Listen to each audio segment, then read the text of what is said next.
আসসালামু আলাইকুম রহমতুল্লাহ।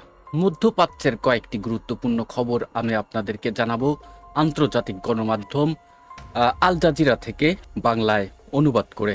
জনপ্রিয় সংবাদ মাধ্যম আল জাজিরার একটি ব্রেকিং নিউজ হয়েছে যে Iran war live, Tehran hits Bahrain, Kuwait, Qatar after deadly strike, যার বাংলায় অনুবাদ করলে দাঁড়ায় ইরান যুদ্ধ, মার্কিন যুক্তরাষ্ট্রের প্রাণঘাতী হামলার পর তেহরানের পাল্টা আঘাত, বাহরাইন, কুয়েত এবং কাতারে হামলার দাবি।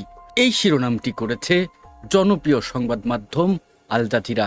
পাশাপাশি আল জাজিরা আরও সংবাদ শিরোনাম করেছে যে Iran says it attack US base and strategic centre in Bahrain, Kuwait and Qatar.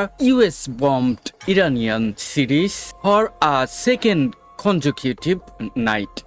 যার বাংলায় অনুবাদ করলে দাঁড়ায় ইরান দাবি করেছে মার্কিন যুক্তরাষ্ট্র টানা দ্বিতীয় রাতেও ইরানের বিভিন্ন শহরে বোমা হামলা চালানোর পর তারা বাহরাইন, কুয়েত এবং কাতারে অবস্থিত মার্কিন ঘাঁটিগুলোকে লক্ষ্য করে কৌশলগত স্থাপনাগুলোতে হামলা চালিয়েছে।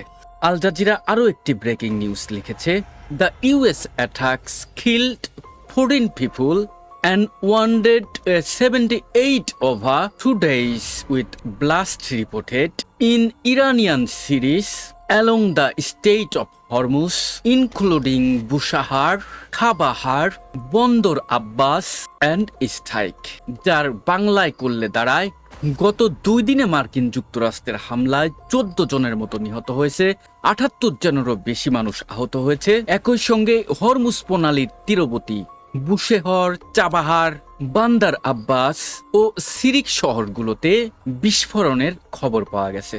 দর্শক, এই খবরগুলো আমি আপনাদেরকে জানাচ্ছি জনপ্রিয় সংবাদ মাধ্যম আল জাজিরা থেকে, ইংরেজি পড়ে বাংলায় অনুবাদ করছি। আল জাজিরা আরও একটি লাইভ আপডেট প্রকাশ করেছে। তারা শিরোনাম এভাবে লিখেছে যে US president Donald Trump says the strike were retribution for alleged Iranian attack on ships transiting Hormuz, যার বাংলায় করলে দাঁড়ায় মার্কিন যুক্তরাষ্ট্রের প্রেসিডেন্ট ডোনাল্ড ট্রাম্প বলেছেন হরমুজ প্রণালীর মধ্যে দিয়ে চলাচলকারী জাহাজগুলোর উপর ইরানের কতিপয় হামলার প্রতিশোধ হিসাবে এই বিমান হামলা চালানো হচ্ছে।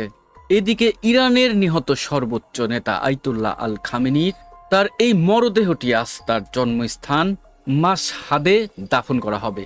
এর আগে ইরানের নাফাস ও কারবালা শহরে তার জানাজায় শোভাযাত্রায় লক্ষ লক্ষ মানুষ উপস্থিত ছিল। দর্শক, এই খবরগুলো আমি জনপ্রিয় সংবাদ মাধ্যম আল জাজিরা থেকে ইংরেজি পড়ে বাংলায় অনুবাদ করে শোনালাম। দেখছেন মাশফিক হেলালকে। আন্তর্জাতিক খবর সবসময় সবার আগে পেতে মাশফিক হেলাল ইউটিউব চ্যানেলটি সাবস্ক্রাইব করবেন। দেখা হবে আরও সুন্দর একটি ভিডিওতে। আল্লাহ হাফেজ।